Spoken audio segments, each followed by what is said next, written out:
Hey, welcome to our weekly devotional. I hope that these videos help you understand how to read and apply the Bible on your own.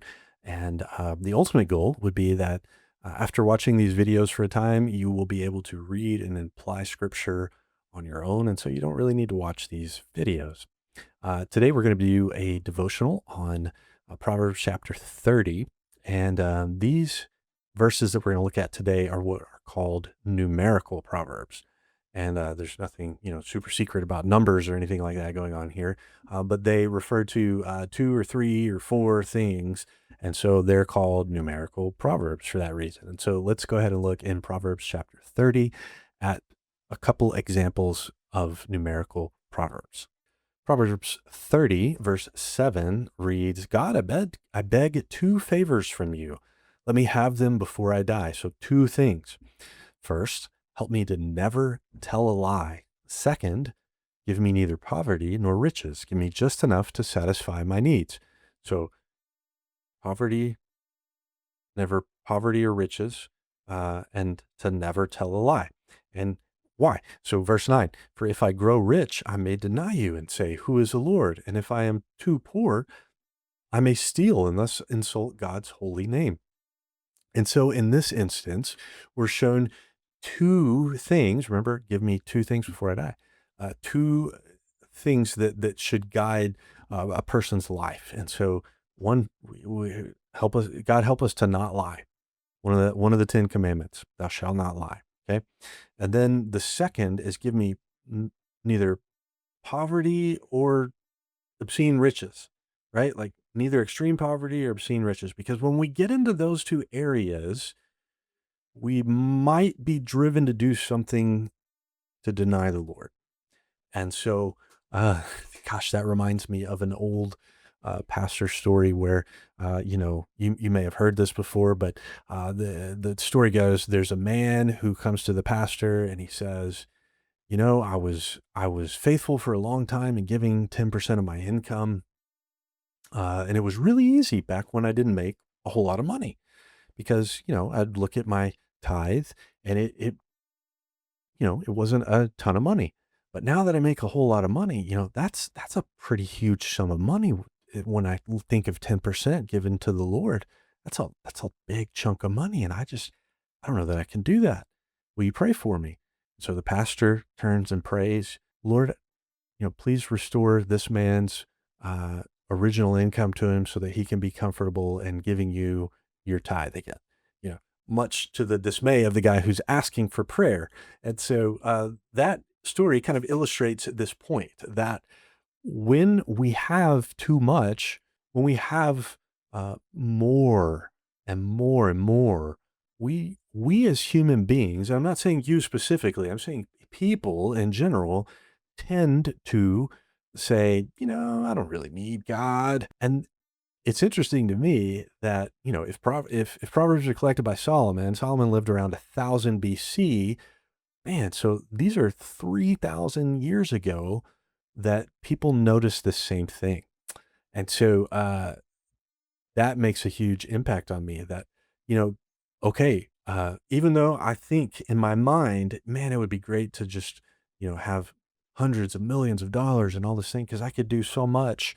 The reality is, when we read scripture, the reality is that if we had extreme wealth, we would probably, if we're human, and we would tend to not want to see God as a source of blessing and tend to be overly reliant on ourselves. On the other hand, if we're so poor that we are hungry, we'll do what it takes to eat, right? The Bible even talks about that in some other places, but we're not going to get into that today. So the proverb here is telling us, Lord, help me not to lie and give me enough, but not too much. And those are some principles by which people who are pursuing wisdom, wanting to follow the Lord, should live. And so those are the two things that make up this numerical proverb. Then if we skip down to Proverb 30, verse 15 and 16, we see this. It says, the leech has two suckers, again, two, that cry out, more and more. And so it always wanting more. And so the idea is that just like this I guess you'd call it a bug. I'm not really sure.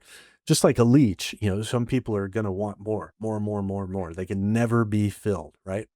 And then on that same idea, the proverb says there are three things that are never satisfied, no four that never say enough: the grave, the barren womb, thirsty desert, and blazing fire. Never would say enough. And so the numerical proverb here is telling us you got these three things that are never satisfied. They want more.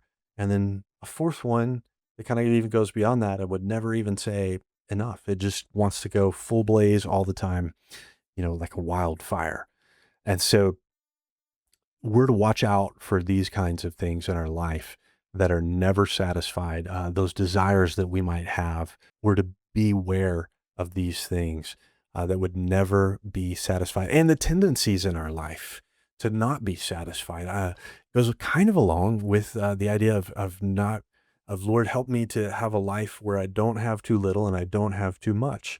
That chasing after things, never satisfied, puts you in a position to where you cannot live your life the way that God intended, uh, fully dependent on Him, fully devoted to His word and His rule. And when we do that, that gives us the abundant life that Jesus talked about. And so we want to make sure that we are living that way in contrast to those who pursue this idea of more, more, more, all consuming, never satisfied. Man, that's tough though, because we live in a world where it's kind of normal to say, okay, don't be satisfied, push on, always always be improving. The Garmin idea, beat yesterday, right? So, it's tempting to fall into that trap, but Proverbs tells us that that really is a trap, and that we're not going to experience the kind of life God made us for if we live like that. But instead, we should be content. Instead, we should live a life of integrity, never lying, and being content with what God has given us.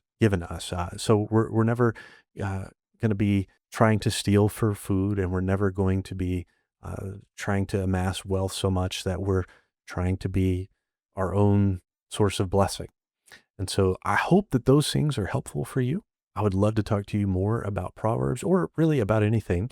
And so you can email me and get in touch with me, justin@greenwood.church, or you can come by and find me over at the information desk in between our worship services on a Sunday. I would love to talk to you then, and I will see you again next week.